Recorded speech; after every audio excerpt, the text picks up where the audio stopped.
siento en casa, hermano. Amén. Conozco a los hermanos. Gloria a Cristo. Amén.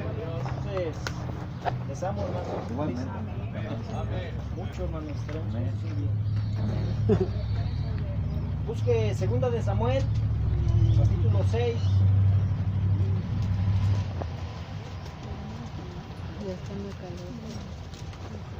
No, sí. No, Lignario. Gracias, señor.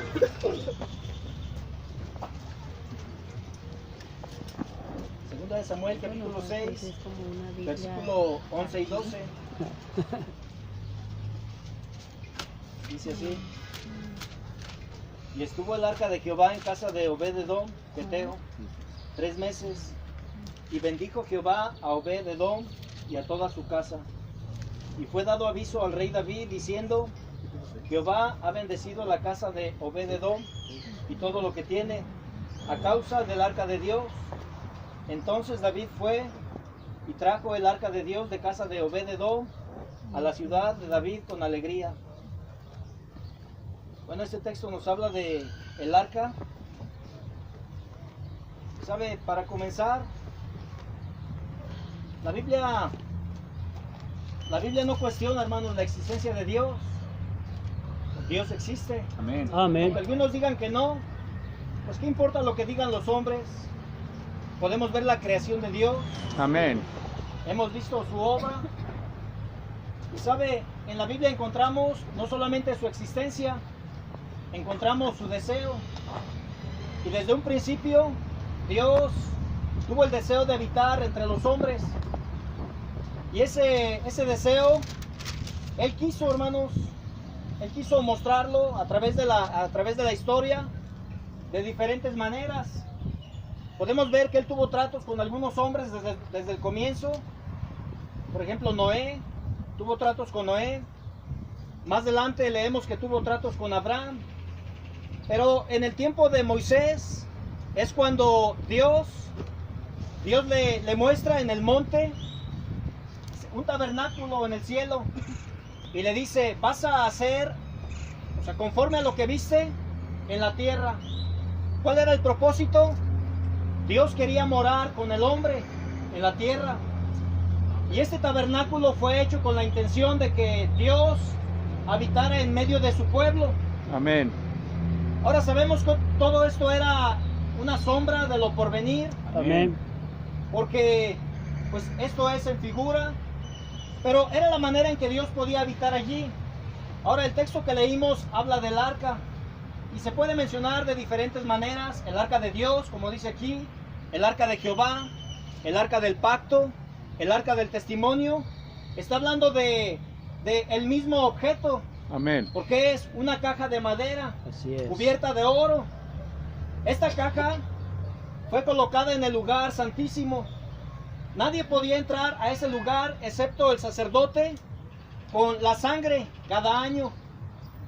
Esta arca contenía en la parte superior una cubierta, una tapadera de oro puro, donde estaban labrados 2 querubines que estaban cubriendo el arca.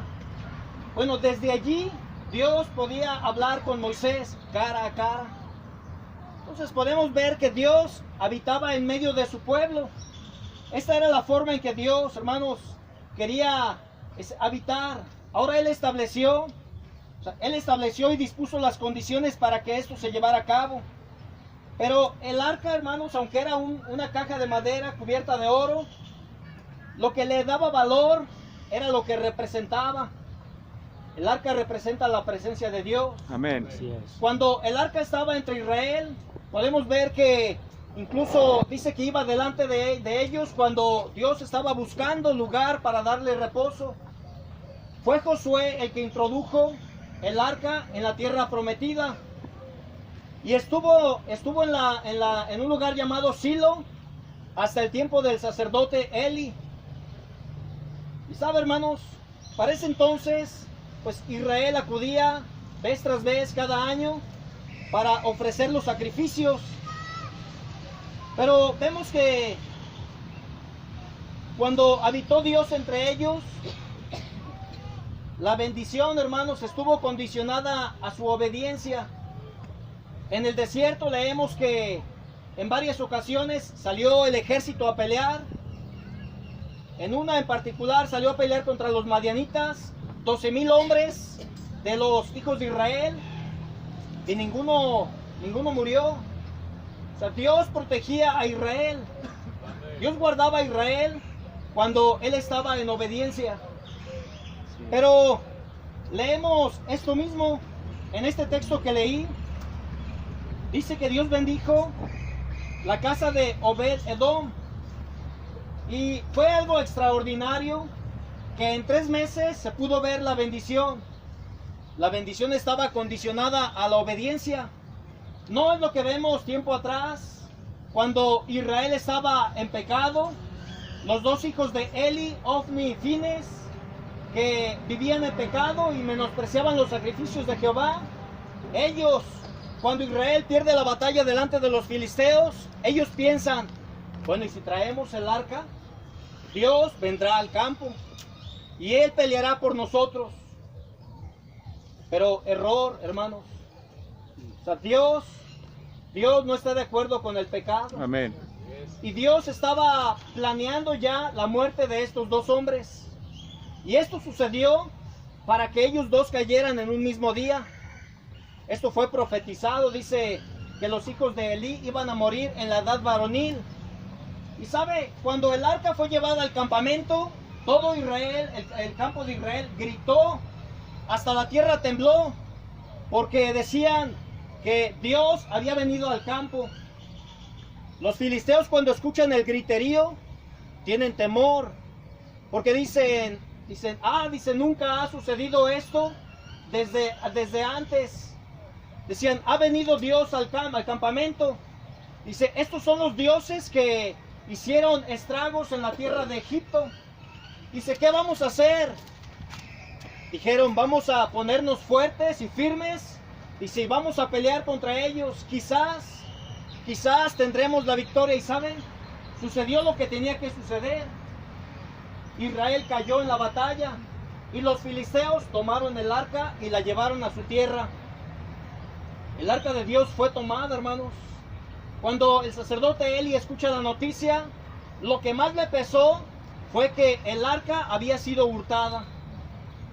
Después de escuchar que Israel había perdido, que sus 2 hijos habían muerto, él siguió todavía escuchando.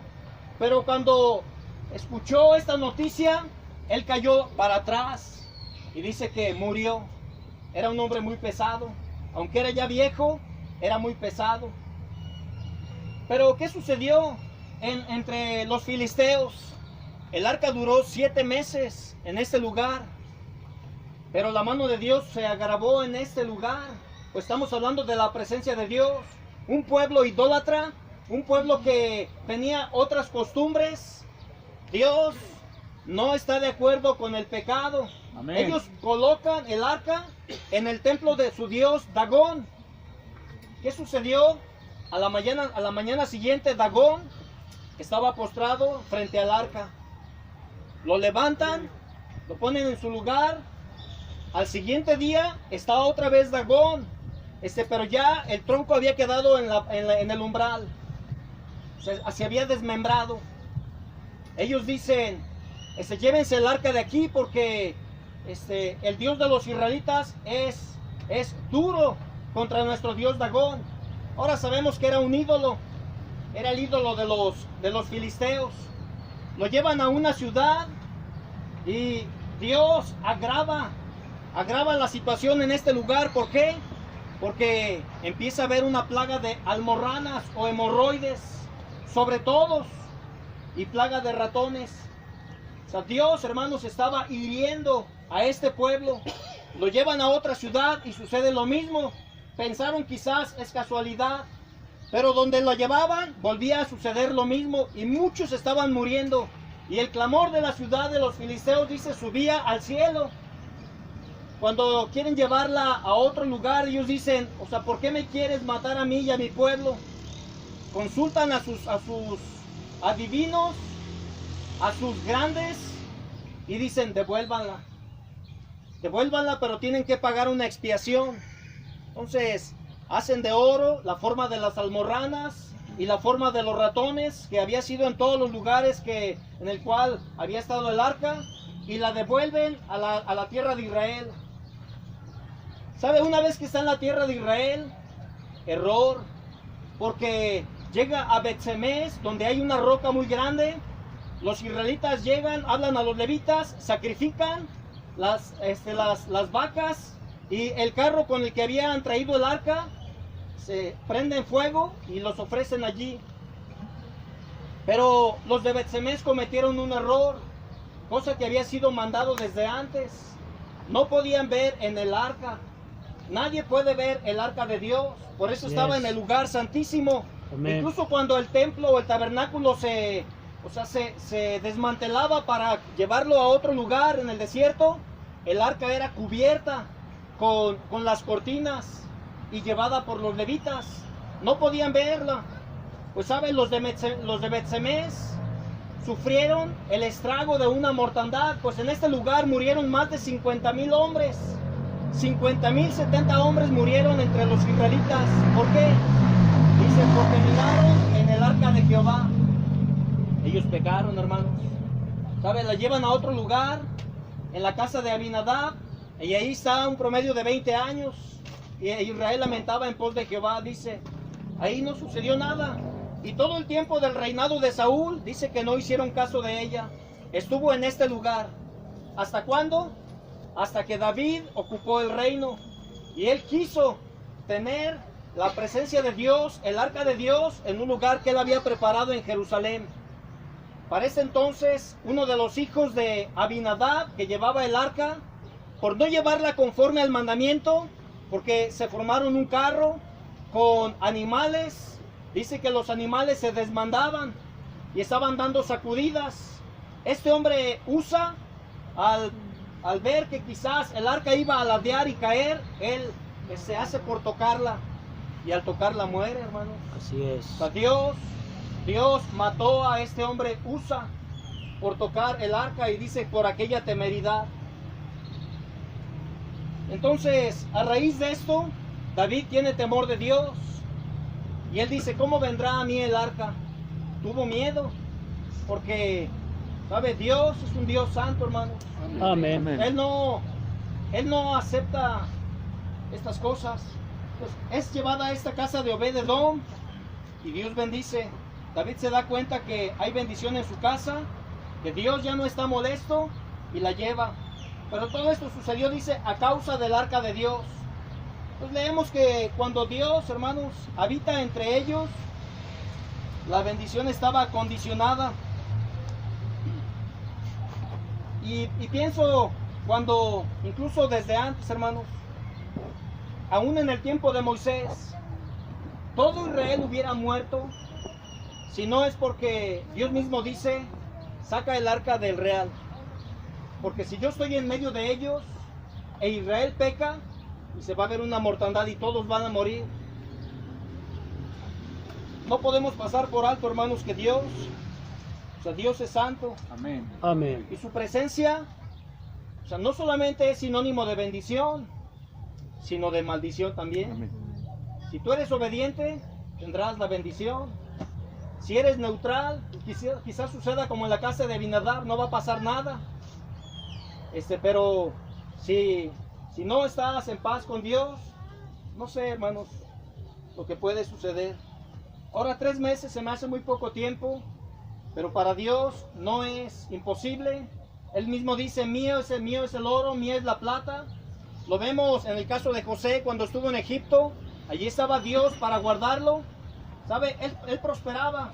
Y aunque fue infamado y llevado a la prisión, Dios extendía su gracia para con él, su misericordia. Y otra vez estaba allí este hombre bendecido. Y luego ya en casa de Faraón, sobre todo la nación de Egipto, porque Dios estaba con él, tenía la bendición. Entonces, en esto vemos, hermanos, que todo esto era para la enseñanza de Israel, dando a entender que, pues sí, como Dios había estado en ciertos lugares y que Dios deseaba estar entre los hombres, después de un tiempo se cumplió algo increíble. Le digo, el arca del pacto representa la presencia de Dios. Es más, los mismos escritores nos dicen que el arca representa a Jesucristo. Pues la madera, simboliza la humanidad. Y la cubierta de oro simboliza su divinidad. Entonces, estamos hablando de un Dios hombre.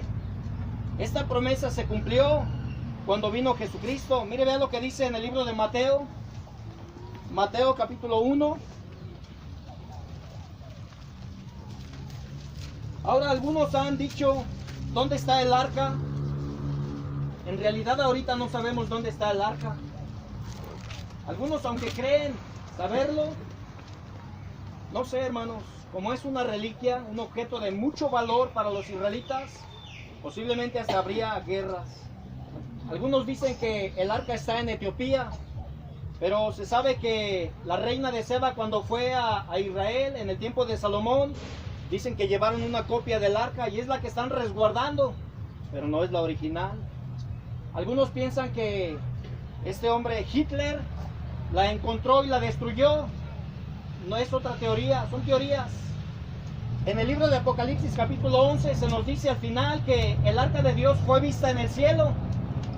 Pero sabemos que el arca de Dios, o el arca, la verdadera, está en el cielo. O sea, Moisés copió lo que vio del cielo. Y hay quien piensa que el arca estuvo debajo de donde Cristo fue crucificado. Que cuando las piedras, o que hubo ese terremoto y que se hundieron las piedras, la sangre de Jesucristo bajó hasta el arca. Todo esto son teorías. No sabemos dónde está, hermanos. Pero en realidad no importa mucho el saber dónde está, cuando sabemos que la realidad, que es Jesucristo, Amén. ahora está entre nosotros. Amén. Así es. Vean lo que dice Mateo capítulo 1, en el versículo 23. He aquí la Virgen concebirá y parirá un hijo, y llamará su nombre Emmanuel, que declarado es con nosotros Dios. Si el arca del pacto representaba la presencia de Dios, entonces encontramos que Dios ahora está entre su pueblo, pero humanamente. Jesucristo vino a la tierra, hermanos. Él es Dios. Amén. Sobre Amén. todas las cosas. Gloria a Cristo. El apóstol Juan da testimonio de esto cuando comienza a escribir en su evangelio. En el principio era el verbo, y el verbo era con Dios, y el verbo era Dios. En el versículo, creo es el 11, dice, en el mundo estaba, y el mundo fue hecho por él, y el mundo no le conoció. A lo suyo vino, y los suyos no le recibieron. Luego dice más adelante que el verbo se hizo carne y habitó entre nosotros. Dice, y vimos su gloria, gloria como del unigénito, lleno de gracia y de verdad. Entonces, Jesucristo habitó entre nosotros como hombre. Ahora, el último versículo que leemos del Antiguo Testamento, los dos últimos versículos, Malaquías capítulo 4 dice que Dios enviaría primeramente a Elías. Mire, vamos a leerlo. Una hoja antes de atrás. Malaquías capítulo 4, versículo 5. He aquí yo envío a Elías el profeta, antes que venga el día de Jehová grande y terrible. Él convertirá el corazón de los padres a los hijos, y el corazón de los hijos a los padres.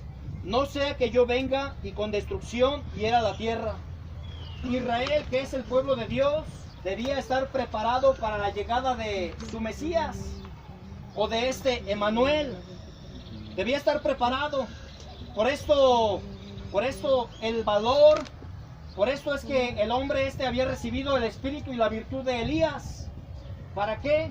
Para que los montes fueran bajados, para que la tierra, el lugar se preparara, para que recibieran al santo de los santos, al deseado de las gentes. ¿Sabe? Esto se cumplió, hermanos, en su tiempo. Y él estando aquí en la tierra, ya estando entre los hombres, él comenzó a llamar. Es su deseo, ¿sabe? Estar entre nosotros. Pero él piensa todavía más a futuro. aunque él estuvo entre su pueblo Israel, Él está edificando un pueblo, una nación. Hasta leemos que dice que Él es el pastor. Y el buen pastor su vida da por las ovejas. Amén. Tengo otras ovejas que no son de este redil. Dice, aquellas también me conviene traer. Y habrá un rebaño y un solo pastor. Es Jesucristo, hermano. Amén. Amén.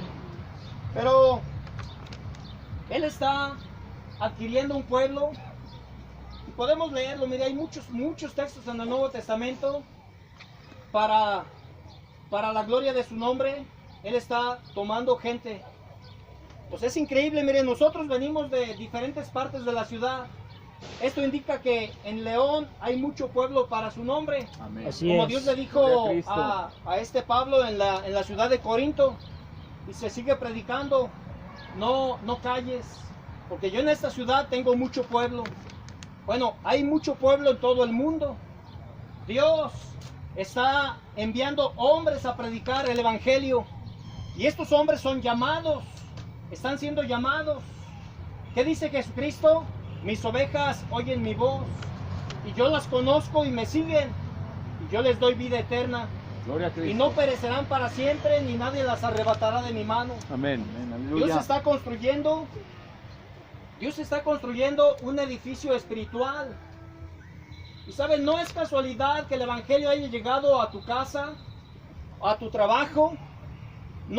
Esto no es casualidad, hermanos. El Espíritu Santo está trabajando Amén. en la vida de cada uno de nosotros.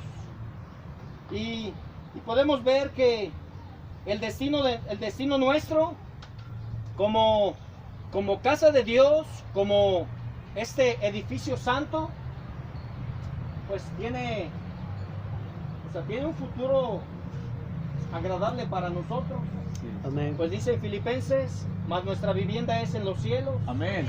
de donde esperamos al Salvador, al Señor Jesucristo, el cual transformará el cuerpo de nuestra bajeza para ser semejante al cuerpo de su gloria, con la operación con la cual puede hacer todas las cosas. Gloria a Dios. Él es Jesucristo, hermanos.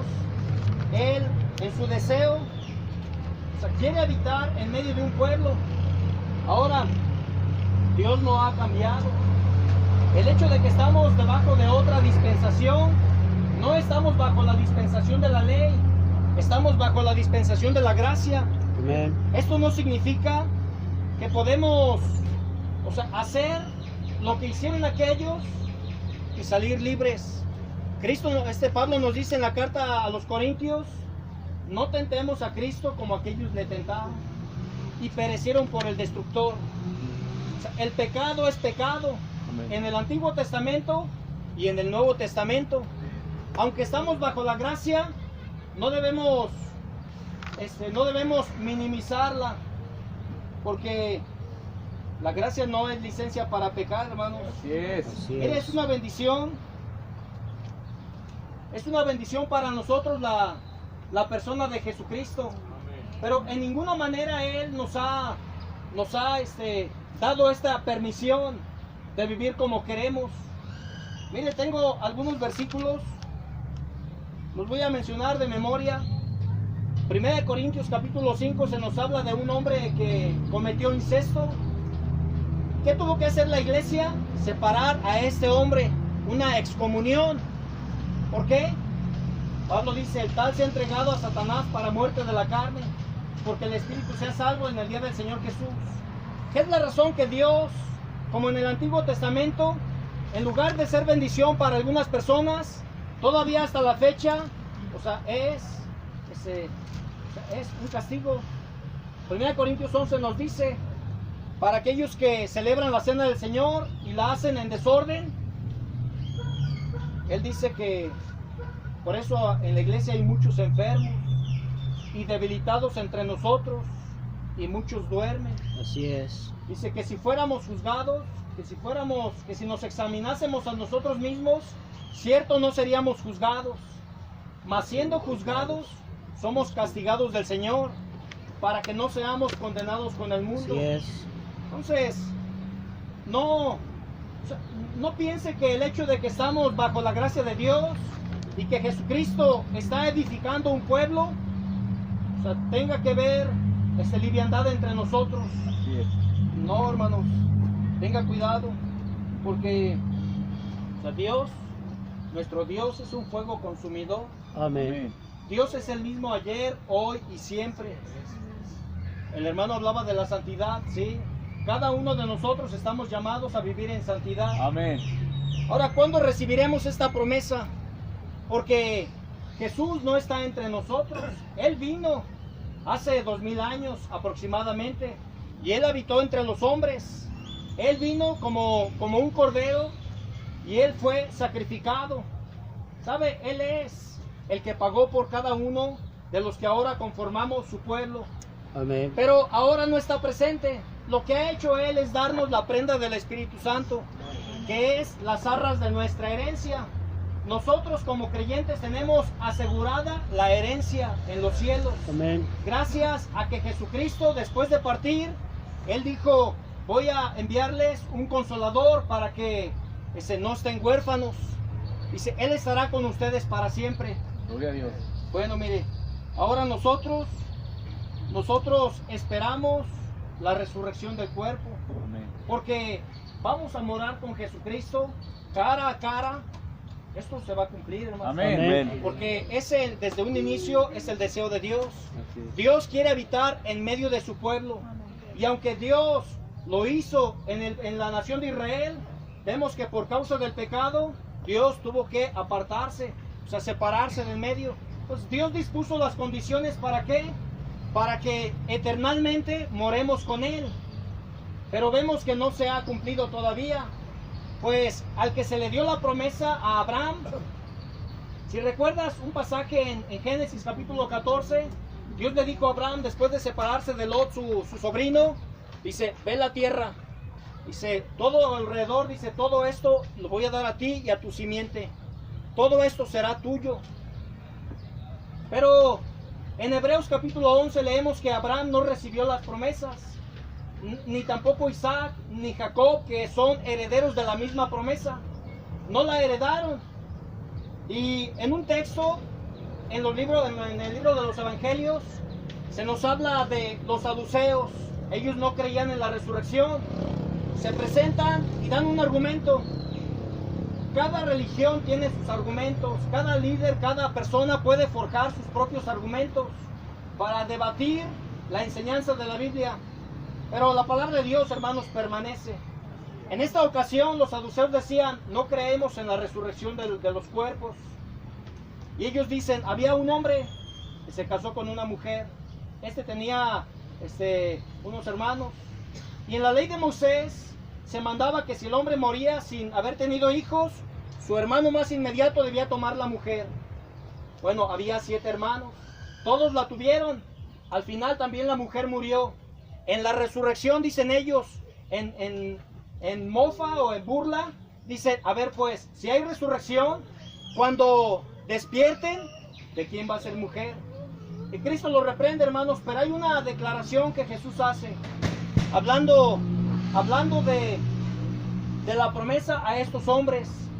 Dios, cuando apareció a Moisés en la zarza, le dice, yo soy el Dios de Abraham, de Isaac y de Amén. Jacob. Amén. Dios no es Dios de muertos, Así es. mas es Dios de vivos. Entonces, Dios está hablando al futuro.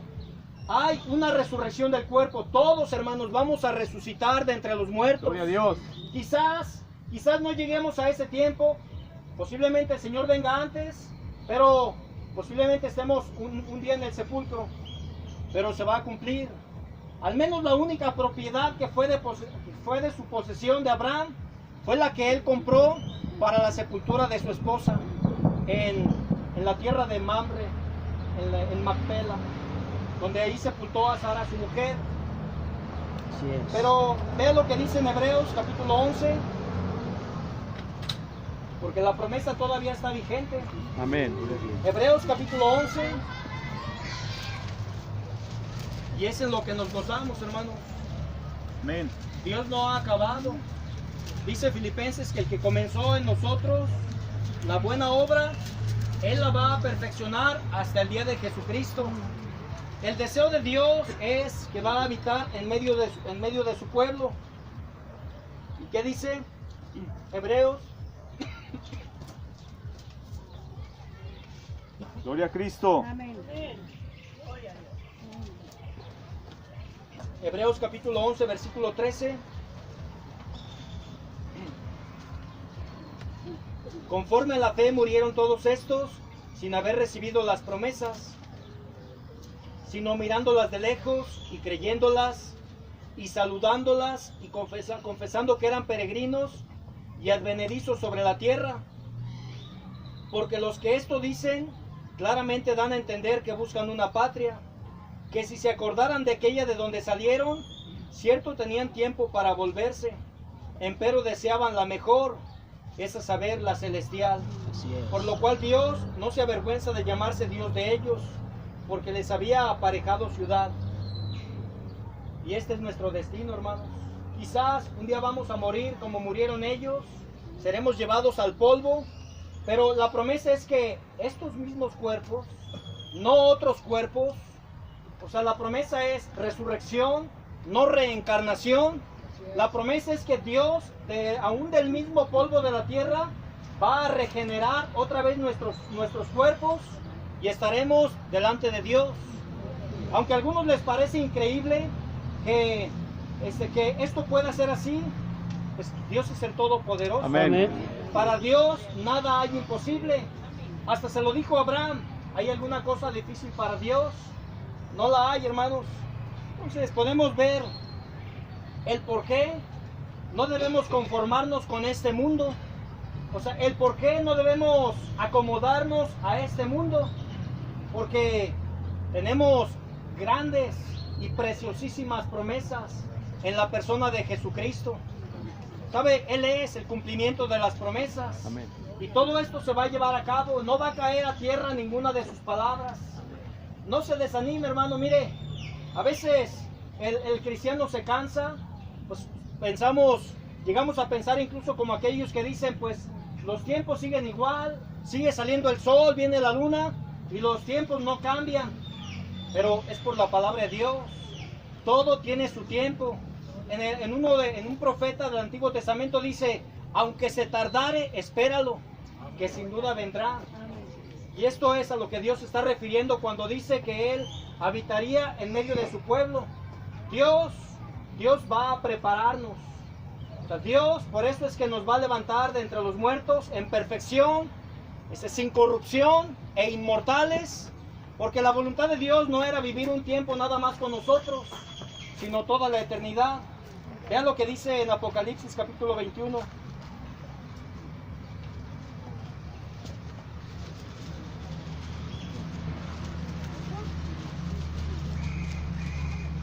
Apocalipsis capítulo 21, el versículo 2.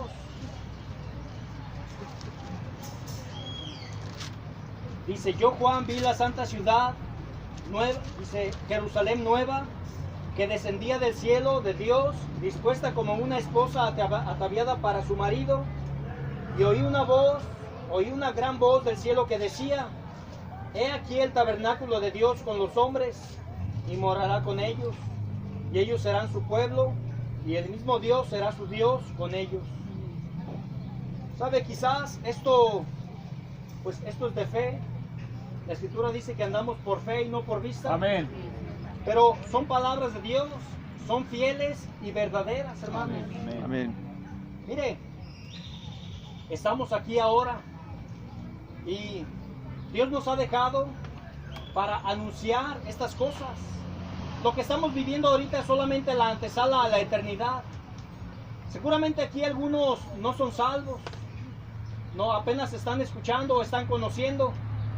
Pero sabes, la promesa de Dios todavía es vigente. Amén. Hay una promesa de entrar a este lugar. Hay una promesa de morar con Dios en el cielo.